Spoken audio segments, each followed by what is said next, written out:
Hello students, मैं हूं रोशन और आप देख रहे हैं स्वाध्याय सारथी। Bharat is my home doctor Zakir Hussain द्वारा दिया गया राष्ट्रपति के रूप में पहला भाषण था, जिसका ये निचोड़ है।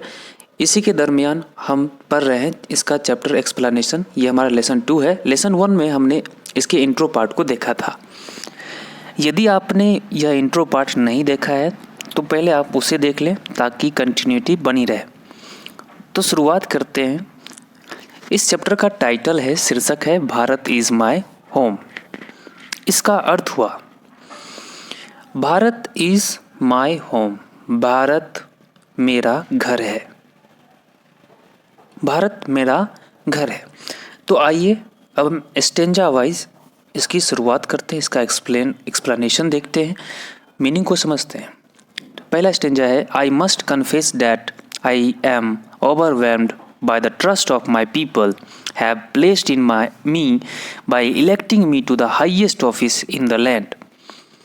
इसके कुछ हार्ड वर्ड है, जैसे कन्फेस है। कन्फेस का मतलब होता है स्वीकार करना। चर्च में पादरी होते हैं और उनके सामने में जो चर्च के जो ईसाई धर्म को मानने वाले लोग हैं वो चर्च के सामने में कन्फेस करते हैं, अपनी गलती स्वीकार करते हैं। तो ये स्वीकारना हो गया। ट्रस्ट मतलब विश्वास। ओवरवेल्म का मतलब होता है अभिभूत होना। अभिभूत होने का मतलब है बहुत खुश होना। इलेक्टिंग का मतलब होता है चुनते हुए या चुनकर, चुनाव करते हैं, उसको कहते हैं इलेक्टिंग। तो आइए इसका अर्थ समझते हैं। आई मस्ट कन्फेस, मैं निश्चित रूप से ये स्वीकार करता हूँ। डैट की आई एम ओवरवेल्म, मैं बहुत खुश हूँ, अभिभूत हूँ। By the trust of my people, जो मेरे लोगों के द्वारा जो मुझ में, आई हैव प्लेस्ड इन मी, जो मुझ में विश्वास दिखाया गया है। बाय इलेक्टिंग मी, मुझे चुन करके, to the highest office in the land, इस भूमि के सबसे ऊंचे पद जो राष्ट्रपति का पद है उसके लिए चुन करके जो विश्वास दिखाया है, इसके लिए मैं अभिभूत हूँ। इस भूमि भारत के सबसे ऊंचे पद के लिए लोगों ने मुझ में विश्वास रखकर मुझे चुना है। मैं इससे अभिभूत हूँ, ये मैं निश्चित रूप से स्वीकार करता हूँ।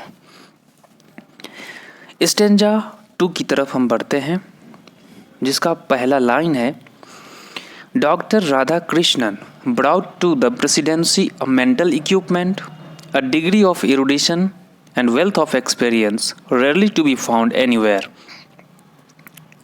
इसमें जो हार्ड वर्ड है प्रेसिडेंसी। प्रेसिडेंसी का मतलब होता है राष्ट्रपति पद। अध्यक्ष पद को भी प्रेसिडेंसी कहते हैं। मेंटल इक्विपमेंट, इसका अर्थ हो गया कौशल, योग्यता। ऐसे सामान्य अर्थ लेंगे तो मानसिक उपकरण होगा, लेकिन ये योग्यता का अर्थ यहाँ पर आता है। डिग्री ऑफ एरुडिशन का मतलब हो गया विद्वता का स्तर हो गया, विद्वता कहें तो भी चलेगा। रेयरली मतलब होता है विरले ही, मुश्किल से। ठीक है, रेयरली मतलब बड़ी मुश्किल से, विरले ही। तो अर्थ होगा doctor Radhakrishnan brought to the presidency. तो डॉक्टर राधा कृष्णन अध्यक्ष पद यानी राष्ट्रपति पद के लिए लाया, क्या लाया उन्होंने? ए मेंटल इक्विपमेंट, एक योग्यता लाया। ए डिग्री ऑफ एरुडिशन, विद्वता लाई। एंड वेल्थ ऑफ एक्सपीरियंस, अनुभव लाया। Rarely to be found anywhere, जो मुश्किल से ही कहीं पाया जाता है। इस प्रकार से जो इस पूरे मतलब लाइन का अर्थ हुआ, डॉक्टर राधा कृष्णन ने राष्ट्रपति पद को विशेष योग्यता, विद्वता एवं अनुभव रूपी धन दिया है, जो बिरले ही कहीं पाया जाता है। तो डॉक्टर राधा कृष्णन में ये सारे गुण थे, उनकी योग्यता थी, विद्वता थी, अनुभव था।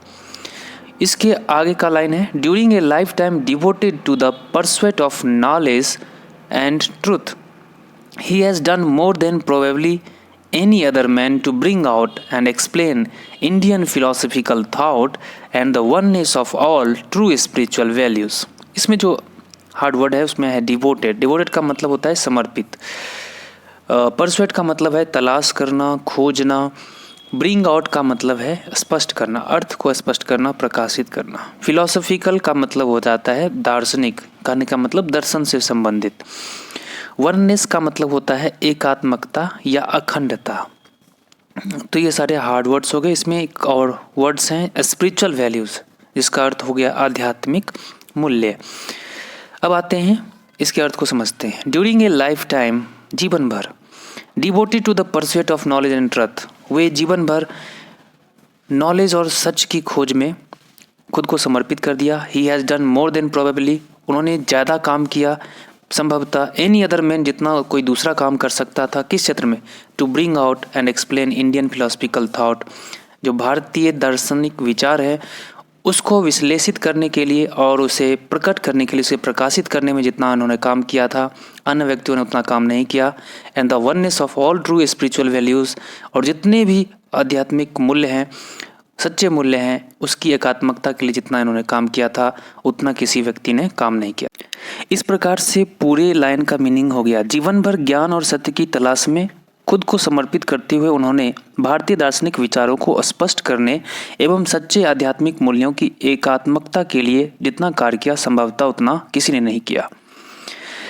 आगे का लाइन है, he has never lost his faith in the essential humanity of man and he himself has never ceased to champion the right of all man to live in dignity and with justice. इसमें जो hard word है वो एक तरह से हम देखें, faith. Faith का मतलब है आस्था, विश्वास। इसेंशियल, इसेंशियल मतलब होता है निहायत जरूरी, जो बहुत जरूरी होता है, बहुत आवश्यक चीज़ को हम कहते हैं इसेंशियल। ह्यूमैनिटी, ह्यूमैनिटी का मतलब होता है मानवता।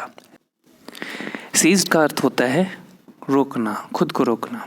टू चैंपियन, किसी खास विचार या दल का प्रबल समर्थन करना या उसके लिए संघर्ष करना है, यानी हिमायत होना। डिग्निटी का अर्थ होता है सम्मान। आइए अब इस पंक्ति के अर्थ को समझते हैं। He has never lost his faith in the essential humanity of man. मानव के लिए जो आवश्यक मानवता है, निहायत ही आवश्यक है, उससे कभी भी अपना विश्वास नहीं खोया। हैज़ नेवर लॉस्ट, नहीं खोया, कभी नहीं।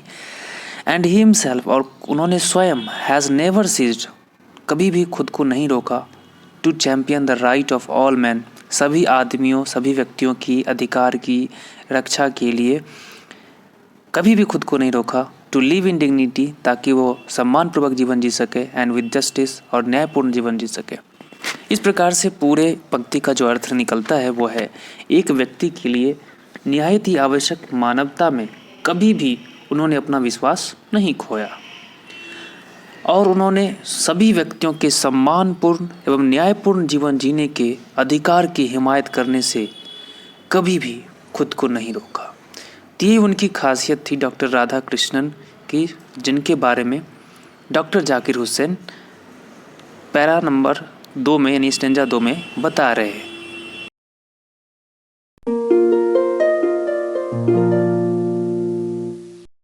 स्टूडेंट्स, इस वीडियो लेसन के पहले पार्ट में हमने स्टेंजा 1 और 2 का अर्थ जाना, उसका एक्सप्लेनेशन समझा, जिसमें हम मुख्य रूप से देख रहे हैं कि जो डॉक्टर जाकिर हुसैन वो स्पीच दे रहे हैं और वो स्वीकार कर रहे हैं कि वो बहुत खुश हैं, साथ ही साथ उनसे पहले जो राष्ट्रपति थे उनके बारे में बता रहे हैं। इसके आगे जो हम स्टेंजा 3 को देखेंगे, तो आइए देखते हैं। I can only assure you that I enter this office in a spirit of prayerful humility and total dedication. तो हम देखें कि इसमें जो हार्ड वर्ड है, जैसे एश्योर, एश्योर का मतलब होता है आश्वस्त करना, भरोसा देना। एस्पिरिट, एस्पिरिट का मतलब हो गया भाव। नेक्स्ट वर्ड है प्रेयरफुल ह्यूमिलिटी, इसका मतलब है प्रार्थनापूर्ण विनम्रता। विनम्रता की जो भावना होती है उसको कहते हैं ह्यूमिलिटी। डेडिकेशन का मतलब होता है समर्पण। तो हमने ये सारे वर्ड्स देखे, अब चलते हैं इसका अर्थ समझते हैं। आई कैन ओनली एश्योर, मैं सिर्फ आपको आश्वस्त कर सकता हूँ, भरोसा दिला सकता हूँ। You that I enter this office, मैंने इस कार्यालय में प्रवेश किया। In a spirit of prayerful humility, जो भावना थी मेरी वो थी प्रार्थनापूर्वक विनम्रतापूर्ण भावना थी। एंड टोटल डेडिकेशन, और पूर्ण समर्पण की भावना थी। इस प्रकार से पूरे लाइन का अर्थ हो गया, मैं आप सबको केवल ये भरोसा दे सकता हूँ कि मैंने इस कार्यालय यानी राष्ट्रपति भवन में प्रार्थनापूर्ण विनम्रता एवं समर्पण भाव से प्रवेश लिया है। तो इसमें वो कह रहे हैं कि जो उनकी भावना है वो विनम्रतापूर्ण है, समर्पण की भावना है। अगला लाइन है, I have just taken the oath of loyalty to the constitution of India. It is the constitution of a comparatively new state which its free citizens have for the first time in history given to themselves. इसके hard words देखें। Oath, oath का मतलब होता है शपथ लेना। Loyalty, loyalty का अर्थ है वफादारी या निष्ठा। कॉन्स्टिट्यूशन, कॉन्स्टिट्यूशन का अर्थ होता है संविधान। कंपैरेटिवली, कंपैरेटिवली का मतलब है तुलनात्मक रूप से। सिटीजन्स, सिटीजन्स का मतलब होता है नागरिक। अब आते हैं इसके अर्थ को देखते हैं। I have just taken the oath of loyalty to the constitution of India. मैंने अभी अभी भारत के जो संविधान है उसके प्रति निष्ठा का क्या लिया, तो शपथ लिया। इट इज़ द कॉन्स्टिट्यूशन, यह संविधान है, of a comparatively new state, तुलनात्मक रूप से नए राष्ट्र का है संविधान, विच इट्स फ्री सिटीजन्स हैव, जो इसके स्वतंत्र नागरिकों के पास है, for the first time in history, और इतिहास में पहली बार ऐसा हुआ है, गिवन टू देमसेल्व्स, जो खुद को समर्पित किया हुआ है। तो इस प्रकार से अर्थ हो गया, मैंने अभी अभी भारत के संविधान के प्रति निष्ठा रखने का शपथ लिया है। यह संविधान तुलनात्मक रूप से नए राष्ट्र का वह संविधान है जो इतिहास में पहली बार इसके आज़ाद नागरिकों के पास है और उसने इसे खुद को समर्पित किया है। तो यानी जो संविधान है वो नागरिकों के द्वारा ही, नागरिकों के लिए ही है, ऐसा हम लोग प्रस्तावना में भी देखते हैं। ठीक है, तो उन्होंने खुद को ये संविधान समर्पित भी किया है। It is the young state of an ancient people who through the long millennia and through cooperation of diverse ethnic elements have striven to realize timeless absolute values in their own peculiar way। तो hard word आ गया इसमें, स्ट्राइवन। स्ट्राइवन का मतलब होता है संघर्ष करना। Strive का मतलब संघर्ष करना, स्ट्राइवन जो है वो V3 फॉर्म हो गया, पास्ट पार्टिसिपल फॉर्म है, संघर्ष किया। परसुएट, परसुएट का मतलब होता है तलाश करना, खोज करना। मिलेनिया, मिलेनिया का मतलब होता है लंबे समय से, हजारों सालों से। कॉपरेशन, कॉपरेशन का मतलब होता है सहयोग, सहयोग करना। डाइवर्स इथनिक एलिमेंट्स का मतलब है विविधतापूर्ण विशिष्ट संस्कृति। भारत में बहुत सारी संस्कृतियां हैं, विशिष्ट संस्कृतियां हैं, वो विविधतापूर्ण है। एंशियंट, प्राचीन, एंशियंट का अर्थ है प्राचीन। रियलाइज का मतलब होता है एहसास होना। टाइमलेस, टाइमलेस का मतलब होता है शाश्वत, मतलब हमेशा के लिए।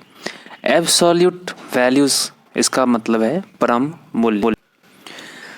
तो आइए इसका अर्थ देखते हैं। It is the young state of an ancient people, ये प्राचीन लोगों का एक युवा राष्ट्र है, नया राष्ट्र है। थ्रू द लॉन्ग मिलेनिया, जो लंबे समय के दरमियान, and through cooperation of diverse ethnic elements, और जो विविध संस्कृतियां हैं उसके आपसी सहयोग के द्वारा, हैव स्ट्राइव, संघर्ष किया, to realise timeless absolute values, तो जो परम मूल्य है, नैतिक सिद्धांत है, उसको एहसास करने के लिए, शाश्वत हमेशा के लिए, वो भी इन देयर ऑन पेक्युलर वे, अपने ही तरीकों से। इसके लिए उन्होंने संघर्ष किया हजारों साल, और वो शाश्वत रूप से इस तरह के जो परम मूल्य है, सिद्धांत है, उसको एहसास कर रहे हैं। यह युवा राष्ट्र है प्राचीन लोगों का, जिसने लंबे समय से संघर्ष करते हुए एवं विविधतापूर्ण विशिष्ट संस्कृतियों के सहयोग द्वारा परम मूल्यों को अपने खास अंदाज में शाश्वत रूप से आभास किया है। आगे बढ़ें। I place myself to the service of those values, for though some concrete realisation of a value may become inadequate with the change of circumstance, the value remains eternally valid and precious for newer and fresher realization। इसमें hard word आ जाते हैं। Place, place का मतलब होता है प्रतिज्ञा करना, प्रण करना। कंक्रीट, कंक्रीट का अर्थ है यथार्थ, पूर्ण, जिसमें यथार्थ हो, सच्चाई हो। रियलाइजेशन का मतलब होता है बोध। इनएडिक्वेट, इनएडिक्वेट मतलब होता है अपर्याप्त। सर्कमस्टेंस मतलब होता है परिस्थिति। इटर्नली वैलिड का मतलब है हमेशा प्रामाणिक होना। तो आइए इस सेंटेंस का क्या अर्थ हुआ देखें। आई प्लेस माई सेल्फ, मैंने प्रतिज्ञा ली, खुद से प्रतिज्ञा ली, to the service of those values, उन मूल्यों की सेवा के लिए, for though some concrete realisation of value may become inadequate with the change of circumstance, change of circumstance, परिस्थिति के बदलने से जो रियलाइजेशन है, यथार्थपूर्ण एहसास है मूल्यों का, वो क्या हो जाता है, तो अपर्याप्त हो जाता है, become inadequate. The value remains eternally valid, लेकिन जो मूल्य हैं हमेशा के लिए क्या होते हैं, तो प्रामाणिक होते हैं, and presses for newer and fresher realisation, और वो क्या करता है तो जोर देता है नए और ताज़े जो एहसास होते हैं उसके लिए। इस प्रकार से जो अर्थ होगा, मैंने उन मूल्यों की सेवा की प्रतिज्ञा किया है, यद्यपि जिसके लिए यथार्थपूर्ण बोध होना परिस्थिति बदलने के साथ अपर्याप्त हो सकता है। मूल्य हमेशा प्रामाणिक होते हैं, एक नया और ताज़ा बोध कराने के लिए ये जोर भी डालते हैं। ठीक है, इस प्रकार से ये लाइन का अर्थ समझ लिए। अगला है the past is not dead and static, it is alive and dynamic and is involved in determining the quality of our present and the prospects of our future। इसके जो कुछ हार्ड वर्ड्स हैं उसको देख लेते हैं। इसमें स्टैटिक का मतलब होता है स्थिर, स्टैटिक का मतलब है स्थिर। डेड का मतलब है बेजान, मृत, जिसको हम कह सकते हैं मरा हुआ। डायनामिक का मतलब है गतिशील, गतिमान। डिटरमाइनिंग का मतलब होता है सुनिश्चित करने के लिए। प्रोस्पेक्ट्स मतलब होता है संभावनाएं। तो लाइन का अर्थ समझते हैं। The past is not dead and static, जो बीता हुआ समय है वो ना तो मृत है, ना बेजान है, ना ही स्थिर है। It is alive and dynamic, या जिंदा है और गतिशील है, गतिमान भी है। And is involve in determining the quality of our present, और ये शामिल है किस चीज़ में, तो determining the quality of our present, हमारे वर्तमान की जो गुणवत्ता है उसको सुनिश्चित करने में।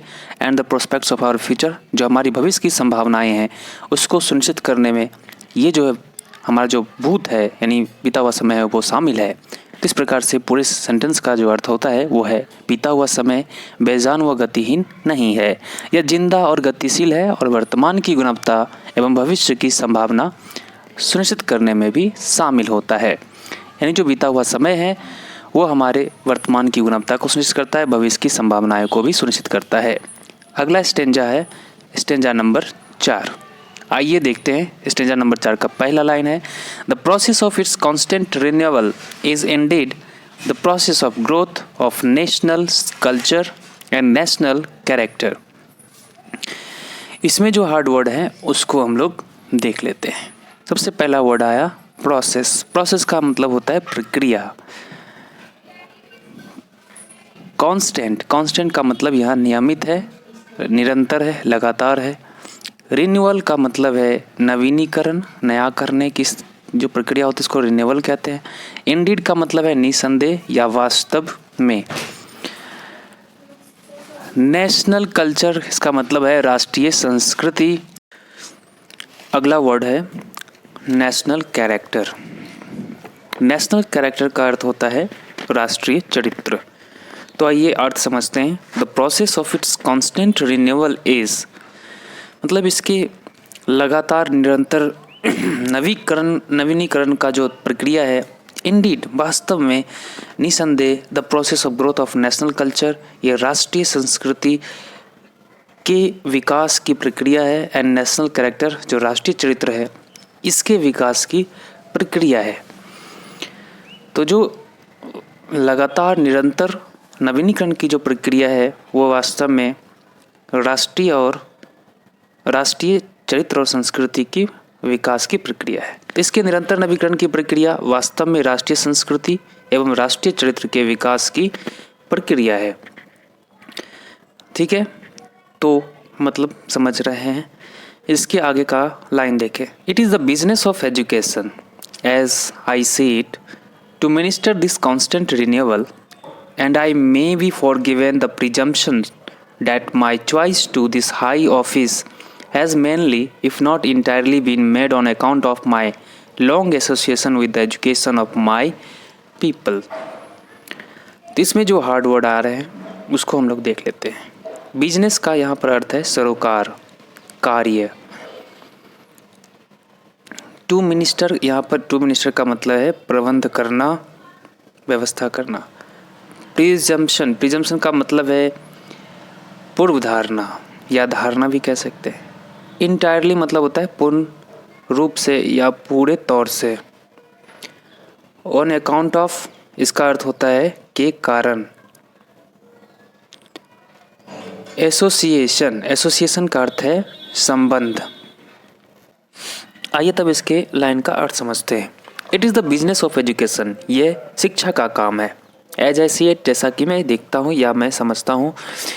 To minister this constant renewable, अगर ये नवीनीकरण लगातार निरंतर जारी रहे तो ये काम जो है वो शिक्षा का है। And I may B for given the presumption, और जो मेरी धारणा है उसके लिए मुझे माफ़ किया जाना चाहिए कि that my choice to this high office has mainly, जो मेरा चयन हुआ इस ऊंचे पद पर, वो मेनली खास तौर पर किस लिए हुआ, इफ़ नॉट इंटायरली, अगर पूर्ण रूप से नहीं भी कहे तो लेकिन मुख्य रूप से किस लिए हुआ, been made on account of my long association with the education of my people. लोगों की शिक्षा से मेरा संबंध लंबे समय तक रहा, इस वजह से मैं यहाँ तक राष्ट्रपति बना हूँ। जैसा कि मैं पाता हूँ यह काम शिक्षा का है, निरंतर नवीकरण का प्रबंध करना, और मुझे शायद मेरी पूर्व धारणा के लिए माफ़ कर दिया जाए कि मेरा लोगों की शिक्षा के लंबे समय का संबंध रहा, जिसके कारण पूर्ण रूपेण नहीं तो मुख्य रूप से इस ऊंचे पद पर मेरा चयन हुआ। अगला लाइन है, I maintain that education is a prime instrument of national purpose and that quality of education is inescapably involved in the quality of the nation। तो हार्ड वर्ड हो गया प्राइम। प्राइम का मतलब होता है महत्वपूर्ण या मुख्य, प्रमुख। इनएस्केपेबली, इसका अर्थ है अपरिहार्य रूप से, मतलब निश्चित रूप से। पर्पस, पर्पस का अर्थ होता है उद्देश्य। हमारा अगला वर्ड है मेंटेन। मेंटेन का मतलब है निश्चय पूर्वक कहना। यहाँ पर मेंटेन का अर्थ है निश्चय पूर्वक कहना। इंस्ट्रूमेंट, इंस्ट्रूमेंट का अर्थ है यहाँ पर साधन, औजार, उपकरण। आइए अब जो पंक्ति है उसके मीनिंग समझते हैं। आई मेंटेन दैट एजुकेशन, मैं निश्चय पूर्वक कहता हूँ कि शिक्षा, education is a prime instrument, ये एक मुख्य साधन है ऑफ नेशनल पर्पस, जो राष्ट्र का उद्देश्य है उसको पूरा करने का, या राष्ट्र का प्रमुख उद्देश्य पूरा करने का जो है वो एक साधन है। And that quality of education is inescapably involve in the quality of the nation, और वो जो गुणवत्तापूर्ण शिक्षा है वो अपरिहार्य रूप से, निश्चित रूप से किस चीज़ में शामिल है, तो क्वालिटी ऑफ द नेशन, राष्ट्र की जो गुणवत्ता है इसको सुनिश्चित करने में जो गुणवत्तापूर्ण शिक्षा है वो शामिल है। तो मैं निश्चयपूर्वक कहता हूँ कि शिक्षा राष्ट्रीय उद्देश्य के लिए महत्वपूर्ण साधन है, और ये कि गुणवत्तापूर्ण शिक्षा अपरिहार्य रूप से राष्ट्र की गुणवत्ता में शामिल होता है। स्टूडेंट्स, स्टेंजा नंबर 5 to 9 इसी लेसन 2 के पार्ट 2 में हम लोग देखेंगे।